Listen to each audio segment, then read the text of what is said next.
Car Sales Talk 101, where it's all about life in the car business. Telling you like it is. Here's the man with the plan, Terry Cameron. Let's get started. Welcome back to Car Sales Talk 101. I'm Terry Cameron. Well, I'm back from my vacation in Pennsylvania, and I really was seriously thinking about missing this week's episode. I think this is episode 142, somewhere around there. And guys, there's only so much that you can talk about in the car business. And I was really struggling to find a topic for this episode. And I thought, well, what the heck? Missing it every once in a while is not going to be that bad. I mean, is it? And then I thought, there's a lot of podcasts out there that I listen to, and I would be very disappointed if a podcast episode that I was looking forward to wasn't there for the week or the day or maybe even a couple weeks. So I decided to come up, or at least try to come up with something to talk about this week. And this is where you guys can come in handy. If you can just shoot me an email, find me on Facebook, LinkedIn, whatever, and tell me what you'd like to hear. Ask me some questions because, I've heard a lot of different podcasts, and I've heard a lot of hosts always talk about the difficulty of coming up with a subject or a topic for that episode. And they seem to get help from their listeners. So I'm asking you, I'm pleading, please contact me, email, Facebook, LinkedIn, whatever you need to do, and let me know what you want to talk about. And I was wondering this week, what exactly could I talk about? I didn't want to just rant. And lo and behold, something happened at my dealership that really needed some addressing. Whether I do it here or in person with them, I think they're going to hear about it. And if they don't listen to it, we'll talk about it anyway, face to face. And that's about finding the customer's hot buttons. Let me give you the synopsis of what exactly happened. We had an older couple. And when I say older, I don't mean to offend anybody, but older is these folks were in their mid to late 80s. And they were trading in a very nice used Chrysler Pacifica. Yes, I said it was a nice Pacifica. There are some of them out there. And they were purchasing a new Kia Sedona. They had clear title on the Pacifica, and they were trying to get somewhere around $5,000 or $6,000 drive out. And that wasn't going to be that hard to do. As a matter of fact, I got to the number they wanted, and we were still on a positive gross deal. And if you're a Kia salesperson or manager, that's not so easy to do anymore. But we did it. Needless to say, they drove out happy as can be. And we moved on to our next deal. It didn't take much longer than maybe an hour or so, and we get the call back from the customer telling me, I picked up the phone, telling me that the vehicle they got did not have lane keep assist in it. Hopefully you know what that is, but I'll tell you anyway. Lane keep assist means it helps you stay in the same lane. It'll alert you and sometimes even pull you back in to the middle of the lane if you start drifting out of your lane without a turn signal. And I guess that was real important to him because the gentleman told me that he could not live with his wife, and he almost didn't make it home anyway because she was so upset that it didn't have lane keep assist. And I asked him, well, how did you miss that? I mean, you drove the vehicle, right? He said, well, no, I didn't drive it. The gentleman that sold us the car drove it. And I said, that's when the little light bulb went off. And I knew which salesperson it was, and it didn't surprise me. And when I asked them, they said, no, they didn't drive it. They wanted me to drive it.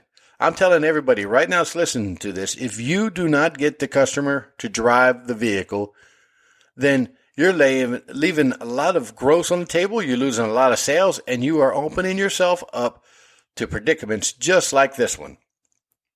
So they came back. I talked to them a little bit. And the reason it was so important is that gentleman was all over the road and his wife was scared to death when he drove. She wanted to make sure that lane keep assist was on there. And that you can't add it after the fact. I've already looked into that. So easy fix. We just have to go up a couple trim levels. So we talked to the customer about that. He would have to go up 2 trim levels to get the lane keep assist.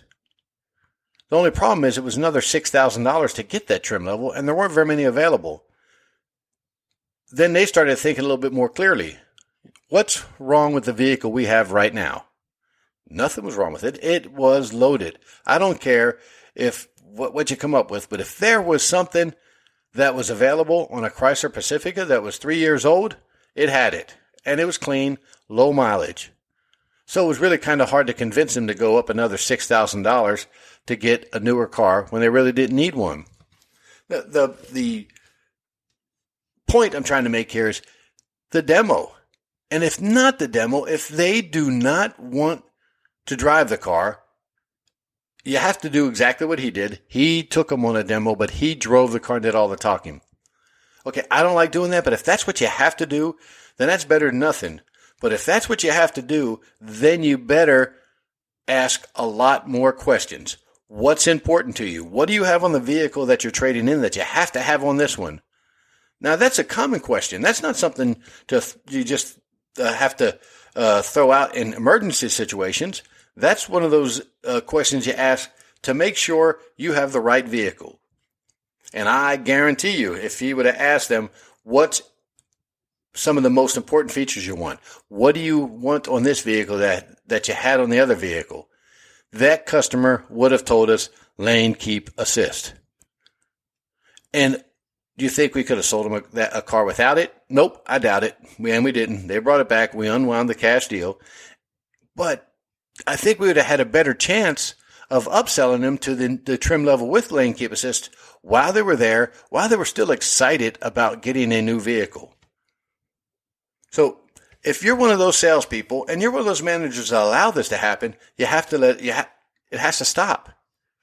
You have got to be on the demo. But before you do the demo, you need to ask the questions. Or not before, but before, during, and after the demo, you need to be asking the questions. What is important to you? Who's going to be the primary driver? What do you need on this vehicle that you had on your other vehicle? What do you have to have on this vehicle that you didn't have on your other vehicle? Again, what are the most important features? And if you can come to the sales desk with 4 important features on the vehicle you're selling that customer wants, and it's on there, chances are you did your job and you're not going to have to worry about anything. They're going to be happy with that vehicle. You don't have to worry about them coming back. All you have to do is worry about handling those referrals that they're going to send you. Because again, this was an elderly couple and they do a lot of talking with people just like them. And they paid cash. Birds of a feather flock together. So their customers or their friends will pay cash. Or they're going to be that 890 credit score that can buy anything they want and just finance it. And all you have to do is take good care of them. So let's talk about this one more time before I go. You have to ask questions to find out what is important to the customer. And then you got to make sure you find the vehicle that takes care of the problems that they have, the issues that they have, and why they're trading that vehicle and why they need to have a particular feature on it. That's not going above and beyond. That's just basic salesperson skills. That's it. Just basic selling skills.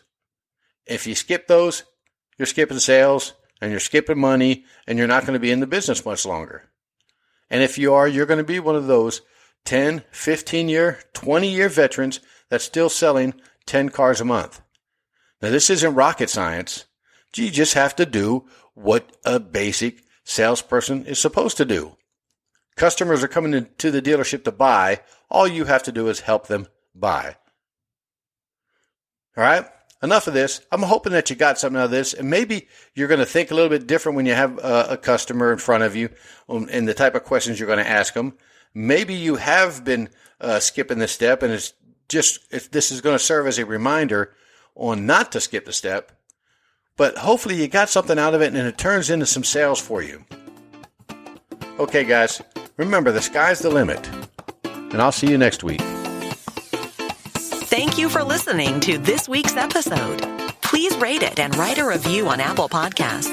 We appreciate your valuable feedback. You can email Terry at 10minutesalestalk@hot.rr.com. And don't forget to share the show with a friend.